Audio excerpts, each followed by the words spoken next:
So throughout my health and wellness journey, my fitness journey, I have begun to see how connected we really are. From our nervous system to our cells, to the way our brain functions, to the way our limbs move, to the way our muscular system is connected. It's all fascinating. Even our fascia, how it interweaves, it interlocks, and creates this whole sense of connectedness. And this is very important, especially in the context of how we deal with our everyday life situations. Most of us, I'm going to talk today mostly in the context of breathing. Most of us breathe very shallow. So we breathe through our chest, we breathe through our necks, and when we get angry or frustrated or stressed out, we bite down with our jaws, like that, and we get all this tightness around our neck and our shoulders. And we're always up in our head, very cerebral, and instead of being down here in our body. And because of that, it affects our muscular system. Go figure, the way we feel up here affects our muscular system. It's changing our physiology. And the more tense we get, it's a feedback loop. It goes back to our brain saying, oh, I feel tight. Oh, I'm sick of feeling tight. I'm pissed. I want to let this thing out. So oftentimes it can come out in a very cathartic way, often at the expense of yourself or someone else, which we don't want. So this is why breathing is so important. If we can take our energy, our nervous system energy, our nervous energy away from our head and our shoulders and down into our diaphragm and our pelvic floor, a lot of beautiful things happen. We activate our parasympathetic nervous system, the part of our nervous system that is involved with relaxation, breathing, rest, rejuvenation, recuperation.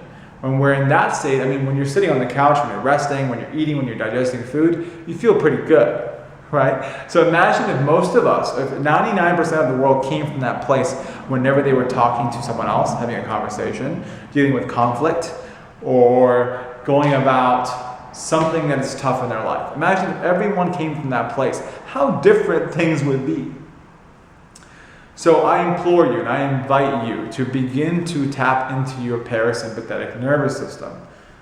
Because most of us live in a day and age where we are overstimulated by our computers, by our cell phones, by our laptops, by our bosses calling us, by our cell phones.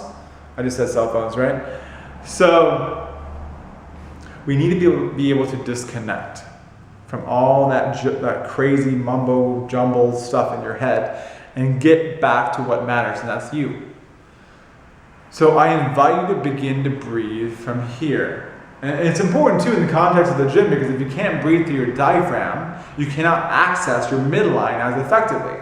You can't do your compound movements as effectively. Your barbell squat, your deadlifts, overhead press, overhead squat, any of your Olympic lifts, you can't do them very effectively if you can't connect here, because you're all up here. So it's so important. The first thing you do when you wake up in the morning is you begin to breathe. First thing you do, put both hands on your stomach and make sure that you're rising and falling. The air that's coming into your body is rising, raising up your stomach, and then descending it. Do like 20 breaths, at least 20 breaths. If you tell me you don't have time, that's BS. You have time for 20 breaths.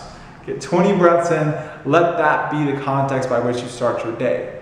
And then when you go throughout your day, be aware of how you're breathing, especially in relation to your thoughts. If you begin to feel something about your boss or your spouse or your friend, notice how you breathe. If you begin to breathe very shallow, then change and redirect your physiology to breathing through your diaphragm. And notice now what happens to your thought patterns. It changes completely. When you step into the gym, forget about just jumping into your sets. Breathe and warm up. When you're warming up, focus on breathing again through your diaphragm. Relax. Bring your energy into your body, not up here into your head. So focus on that. Find time to breathe, whether it is the moment you wake up, which I think is the most important time to do it. That sets the context for how the rest of your day will go. And of course, when you step in the gym, practice it as much as you can. Because if you can't breathe through your diaphragm, you're not coming from a strong place. Keep that in mind. Peace.